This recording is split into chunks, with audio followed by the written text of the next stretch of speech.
Mostrar, a gente vai já para o mapa. Então, tá. Para aproveitar que a gente está aqui e mostrar para cada um dos candidatos em que estados eles foram mais votados. Eu tinha contado que no primeiro turno o Bolsonaro tinha sido mais votado em Santa Catarina. Proporcionalmente. Dessa vez, proporcionalmente, os estados que deram a maior votação a Bolsonaro foram, pela ordem, Acre, Santa Catarina, Rondônia, Roraima e Distrito Federal. A gente volta e vai ver Fernando Haddad, vai conferir os estados que deram a maior votação ao candidato do PT. A gente vê que foram todos os estados do Nordeste, pela ordem: Piauí, Maranhão, Bahia, Ceará e Sergipe. Não por outro motivo, o candidato Haddad dedicou essa última semana a Piauí, a Maranhão, a Bahia, ele fez.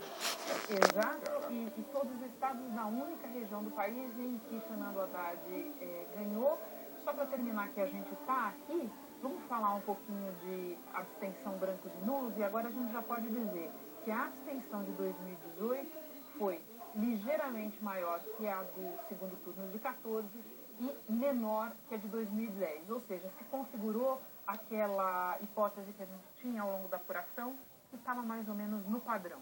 Podemos fazer o mesmo para votos brancos. O percentual de votos brancos cresceu um pouquinho em relação a 2014 e em relação a... Mas ainda é menor do que 2010. Menor do que 2010. A mesma coisa com votos nulos, 7,43% de votos nulos, cresceu em relação a 14, 4,63%, e cresceu também em relação a 2010. Portanto, o que a gente teve de notável nessa questão, mais notável nessa questão de abstenção brancos e nulos, foi um ligeiro aumento da taxa de voto nulo. Voto nulo é aquele voto do eleitor que diz o seguinte: não me representam. E ele vai lá e protesta, é a forma que ele tem, democrática até, de protestar na rua. E agora a gente pode finalmente ir para o mapa que eu estava querendo te mostrar.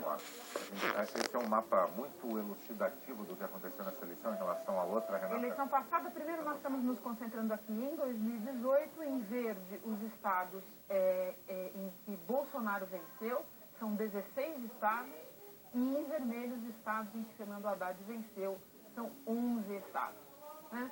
Todos na região Nordeste, no caso de Haddad, com a exceção do Pará e de Tocantins. Tá? Agora, o mais interessante fica, e daí a gente tem a grande mudança, quando a gente observa a comparação de 2014 com 2018.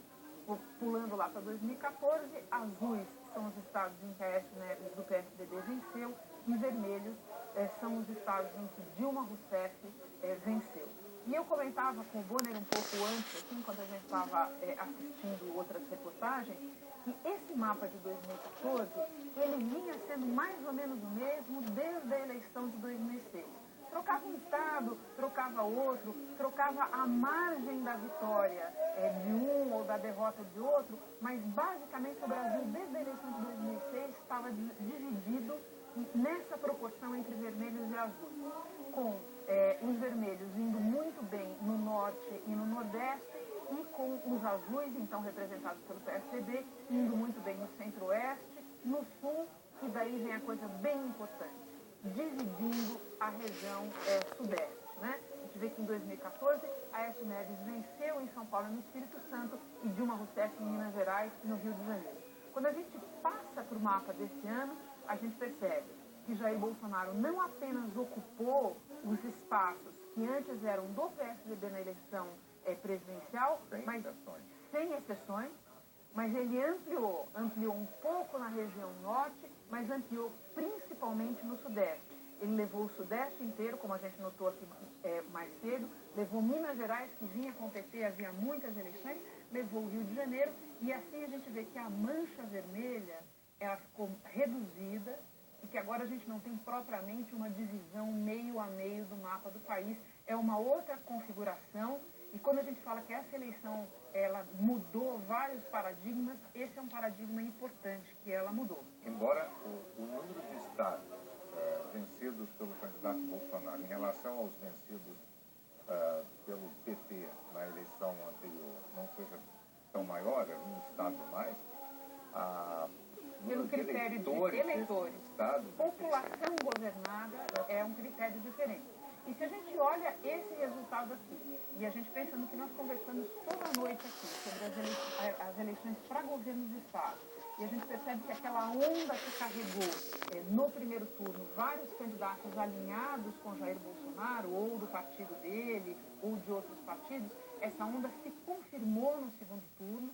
Você teve vários candidatos eleitos alinhados com o Bolsonaro. Vamos começar falando do Estado de São Paulo, o maior colégio eleitoral do país. João Dória deu uma entrevista já como governador eleito, reforçando a ideia de que ele defende a aproximação do PSDB com Jair Bolsonaro. Então, essa onda se confirmou e ela deve, Bonner, dar uma tração de largada para um novo governo, para o novo presidente. O que resta ver Jair Bolsonaro se elegeu contra tudo que está aí e ele, assim como os governadores eleitos, vão ter que lidar a partir de 1º de janeiro com tudo que está aí.